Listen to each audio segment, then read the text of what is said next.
꽃을 사고 어딘가로 향하는 여인. 이 여인의 이름은 안나. 그녀가 향한 곳은 한 묘지입니다. 그런데 누군가가 놓고 간 꽃을 보게 되는 그녀. 다음날 그녀는 꽃을 두고 간 사람을 보게 됩니다. 그런데 그의 정체는 Woher kommen Sie? Aus Paris. 그가 프랑스인인 걸 알자마자 무섭게 그를 몰아세우는 한스. 그렇습니다.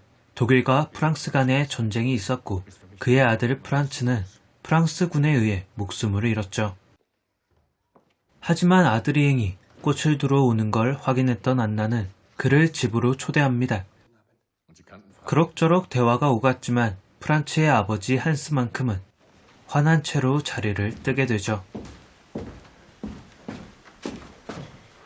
그리고 아드리앵은 프란츠와 루브르 박물관에 간 이야기를 꺼냅니다. 다른 젊은이들과 다를 바 없이 하루하루를 지내왔던 두 사람. 이날 이후 안나는 아드리앵과 부쩍 가까워집니다. 함께 프란츠에 관한 이야기를 나누며 친해지게 된 두 사람. 며칠 뒤 다시 저녁 식사에 초대되었던 아드리앵은 바이올린 이야기를 꺼냅니다. 이에 한스는 프란츠가 자주 켜던 바이올린을 그에게 선물로 줍니다.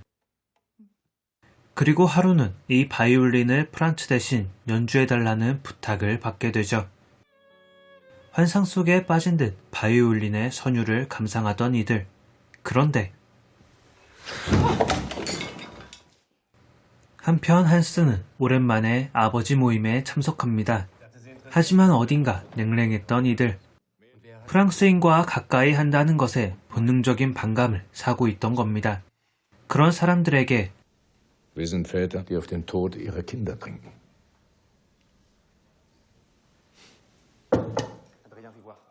이때 한스가 떠나고 아드리앵이 체크인을 위해 호텔을 찾자 불똥은 이쪽으로 튑니다.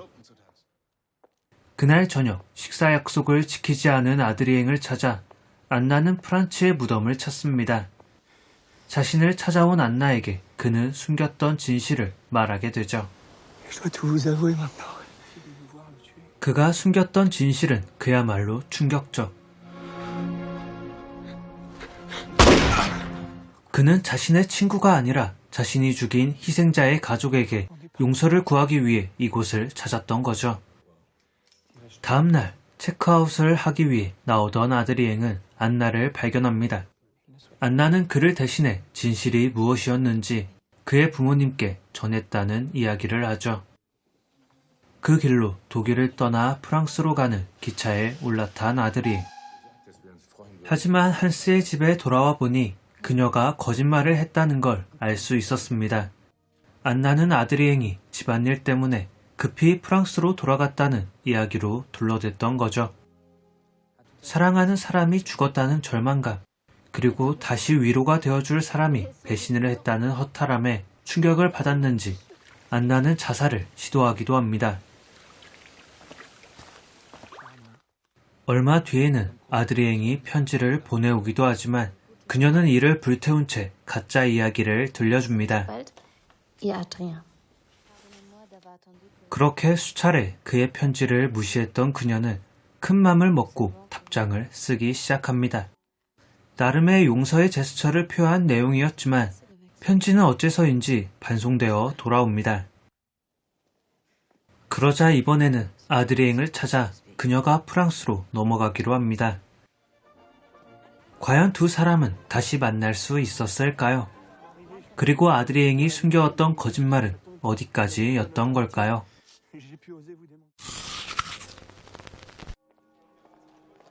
이 작품은 2016년에 제작된 프랑스 영화입니다.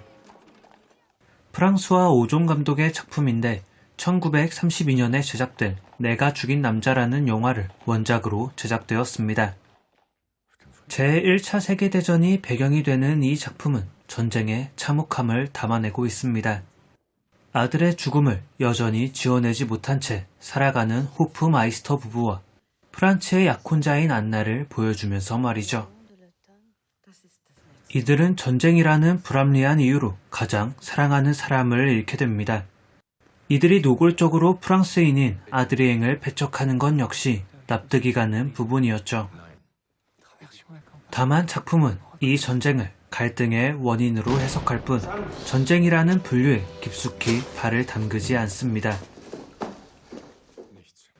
전쟁으로 아들을 잃은 이야기는 꾸준히 나오지만 전쟁 씬이라고 할 만한 장면은 아드리앵이 프란츠를 겨누던 그 순간뿐이었죠. 그럼에도 전쟁이 이들 삶에 부정적인 영향을 끼쳤다는 점은 곳곳에 묻어 있습니다.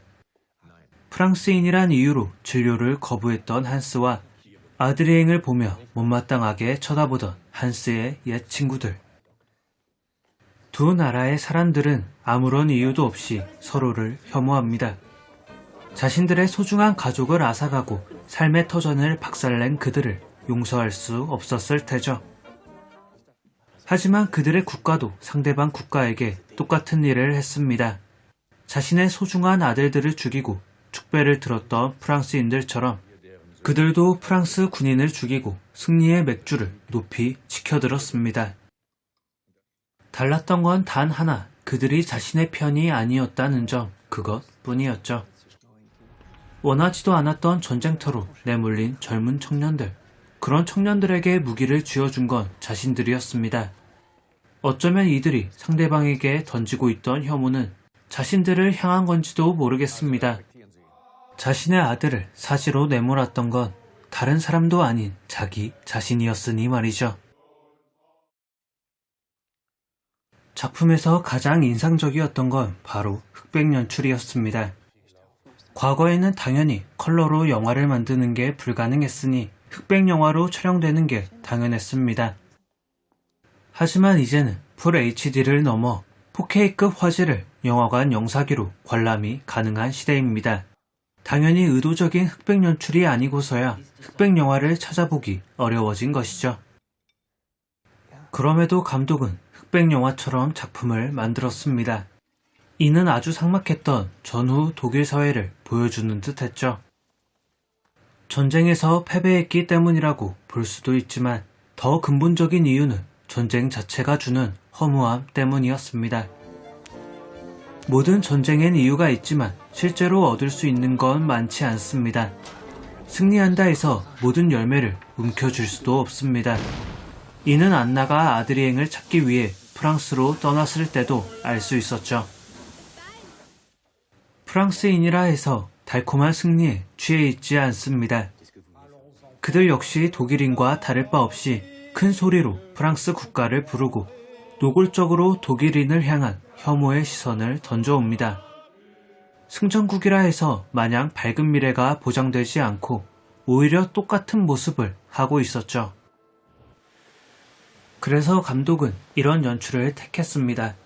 흑백이 주는 무미 건조한 질감은 엄청난 전쟁을 치러낸 뒤에 삭막한 현실을 강조해줍니다. 모든 천연색이 지워진 도시에는 어떤 아름다운 감정도 사라진 채 암울한 분위기만 감돌 뿐입니다. 그런데 영화에서 흑백이 아닌 컬러로 물드는 장면들이 있습니다. 프란츠가 프랑스 유학을 떠나 아드리앵과 함께했던 시간, 그리고 아드리앵이 이들을 위해 연주를 하는 장면이 대표적이죠.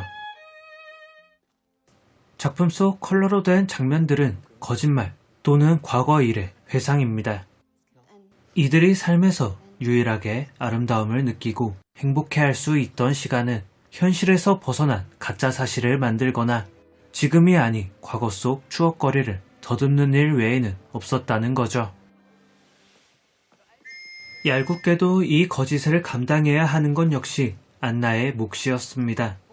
그녀는 프란츠가 숨겨왔던 거짓말을 아드리앵을 통해 듣기도, 아드리앵의 거짓말을 듣기도 합니다. 하지만 이를 호프마이스터 부부에게 털어놓지 않습니다. 그들에게는 아드리앵이 여전히 좋은 사람으로 남아있게끔 하기 위해 그녀는 선의의 거짓말을 늘어놓습니다. 거짓은 또 다른 거짓을 낳고 그때마다 안나는 더 큰 괴로움에 사로잡혀야 했습니다. 그럼에도 그녀는 그 방법을 택합니다. 진실이 드러났을 때 일어날 더 큰 파장을 막기 위해 그녀는 스스로 순교자의 길을 택했던 거죠. 또한 거짓은 그녀에게 힘이 되기도 합니다. 시궁창 같은 삶의 연속이었지만 거짓을 통해 그리고 과거에 행복했던 기억을 통해 그녀는 살아낼 힘을 얻었으니 말이죠. 작품은 잔잔한 로맨스물의 형태를 띠고 있습니다. 프란츠와 안나의 사랑, 그리고 여기에 더해지는 아드리엔과의 관계까지 로맨스물로 볼 수 있는 부분이 많았기 때문이죠. 하지만 작품은 전쟁 이야기, 더 정확히는 전쟁 후 남겨진 사람들에게 포커스를 맞춥니다. 이 잔인했던 순간을 넘어서기 위해 이들은 과거 속 행복했던 일상을 떠올리기도 하고 허상 속 사실을 만들어내는 거짓말을 뱉기도 합니다. 그래서인지 작품에서 등장하는 컬러 장면은 분명 힘이 되는 부분이었지만 어딘가 모르게 아픈 장면들로 다가왔습니다. 모노톤의 우울한 사실과 총천연색으로 빛나던 거짓말을 대비시켜 보여주고 있던 영화 프란츠였습니다.